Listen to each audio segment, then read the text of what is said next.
My dear friends, living in the 21st century, any discussion on religions or any conversation about any faith for that matter, especially the institutional established religions, is all about the division between the progressives and the traditionalists, the liberals and the conservatives. There is always these two camps. It, of course, is foundationally dualistic thinking that makes us see them as orthodox or non orthodox, conservative or liberal, progressive or traditionalist. But anyway, it's always seeing religion in these terms is something that was there even during the time of Jesus. Celebrating the liturgy of the word on the 14th Sunday in ordinary time, the gospel comes from the Gospel of Matthew, chapter 11, verses 25 to 30. And of course, when you read the text, you can see that Jesus is in prayer. But in and through his prayer comes out his own understanding, his own definition of the religious men of his time and the non-religious men and women of his time. In the prayer he says, Father, Lord of heaven and earth, I praise you because you have hidden these things from the wise and the learned and revealed them to the simple people. Yes, Father, this was your grace as well. Now, from the surface of it, we can see that Jesus is making reference to the learned and the clever. And who are they? They're the people who, during his time in the Hebrew culture and Hebrew context, were people who were well versed in scripture in Hebrew language, referring to the Old Testament, and the laws and interpretation of laws and the implementation of laws and all those that were connected to scripture, as well as the preservation of the tradition. Scripture and tradition was their cup of tea. And naturally, we can say that he, as an individual living in his time, being grounded on the reality, sees that it is difficult for him, or even as a son of God, to cut through to these strong-mindedness of those who were considered clever and learned. They were well versed in their religious faith. They were strong in their opinions. They were people who would not listen to anything that Jesus would talk to them about.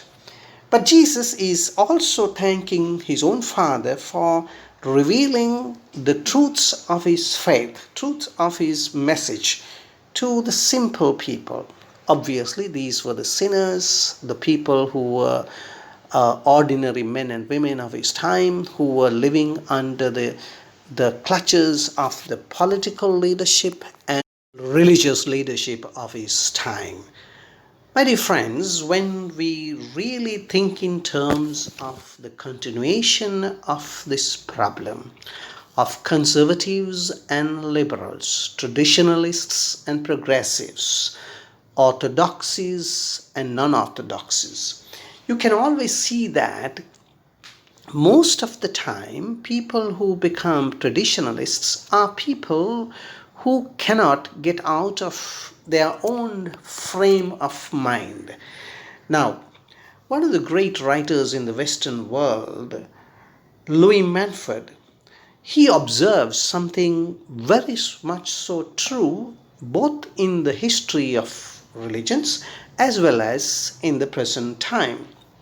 What he says is that the traditionalists are usually pessimistic about future and they are always optimistic about the past. Now, you can always see that when you are caught up in that mindset. We often hear people, whether you are a conservative Catholic or a conservative member of a religious order, or you belong to a traditionalist sect or whatever, or a fundamentalist group, The tendency is to always talk about what happened in the past. When we were children, we were so very much involved in the church. When we were young, the world was different. There was much religiosity. When we were growing up, the world was different. It's always about the past that was so great, so traditional, so conservative, and you're very unhappy about the future and the present.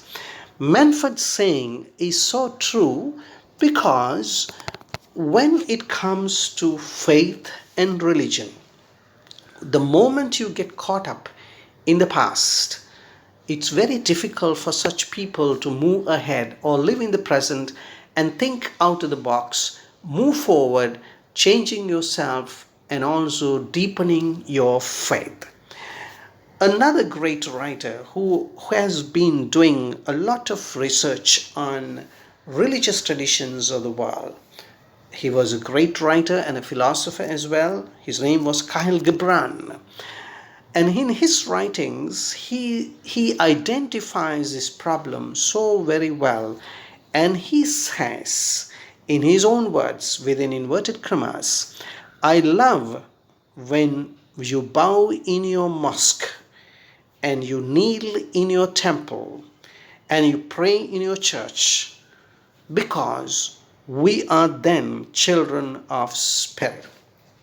Now, what he refers to is that we can belong to any religious faith or any group or any tradition, but the moment we are able to go beyond what we do externally, but to see the spirit that is at work, whether it is in Buddhism, in Islam, in Hinduism, in Christianity, the moment we become children of the spirit. What is spirit? Of course, we Christians have our own understanding of what it means to talk about spirit, but foundationally it is about our inner life, inner journey, a life that begins from within. And it is only when you have such inner openness and a capacity to go into yourselves, away from your tradition, away from your customs, above and beyond the orthodoxies that have been given to you, then you become such a simple person who is open, who is humble enough to listen to what is new, what is deep, and be able to transform yourself. Another visionary of the last century, Albert Einstein, who was someone who belonged to Jewish faith, didn't practice so much, but in his own writings, he also says something similar. He says, true religion is real living with one's own soul, with one's own goodness, and with one's own righteousness.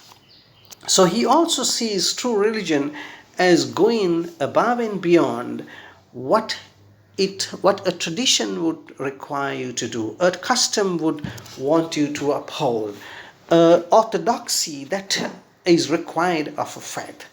One of the foundational problems of Christianity is also that we have become so traditionalists, so caught up in our own laws and our customs, that we have failed to look out into the future, especially to make our faith become something that is true to our own calling, because Jesus himself, in his own experience, was grateful to the Father that he found people who were not part of the traditionalist frame, the institutional, caught up in the rigidity of the institutions of faith. My dear friends, in the world today, we all have to remember, whatever said and done, religions have basically failed in making this world become a world of peace and unity and love.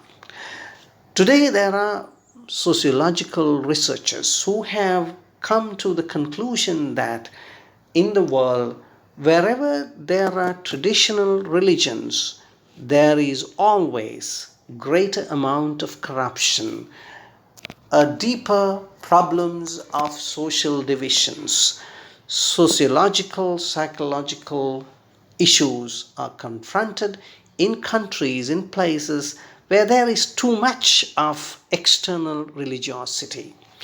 You look at the world today, most of the places where there are wars, conflicts, fighting, corruption are places where there is so much of traditional orthodox religions. But at the same time, the same group of sociologists who are from the European continent, who have now come to the conclusion that wherever you have a country or a nation where there is not too much of traditional religiosity, like going to church, going in processions, offering flowers in the temples, and chanting in mosques, you do not find any of these external traditional practice of their religion or faith. But on the contrary, you find there is less violence, less of domestic issues of corruption, inequality, discriminations.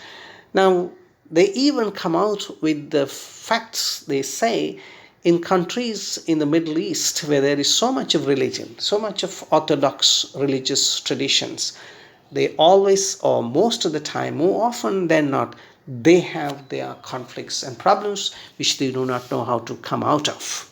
At the same time, in the Western European world, places like Norway and places where there is not much of practice of religion, at least it's not to say that these are places like heaven, but at least there is better social conditions of living, there is less corruption, there is less of violence against children, violence against women.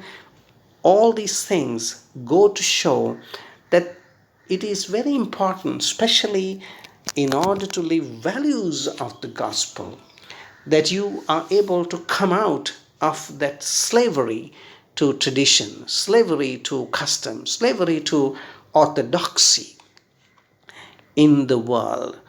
As we are struggling today to make sense of our own lives, what is important is that life that we begin from within.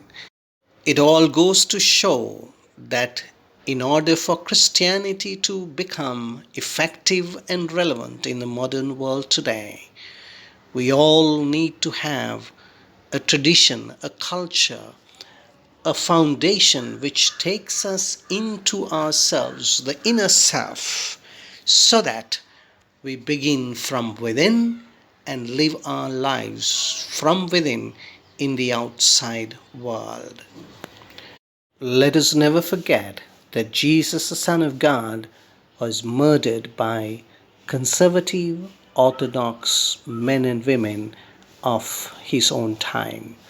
We ourselves can be killers and murderers of the presence of the divine if we become too caught up with our traditionalist mindset. Bertrand Russell, a great writer, of course, he was not so much a believer, but he said something very interesting, that is, righteousness cannot be born until self righteousness is dead.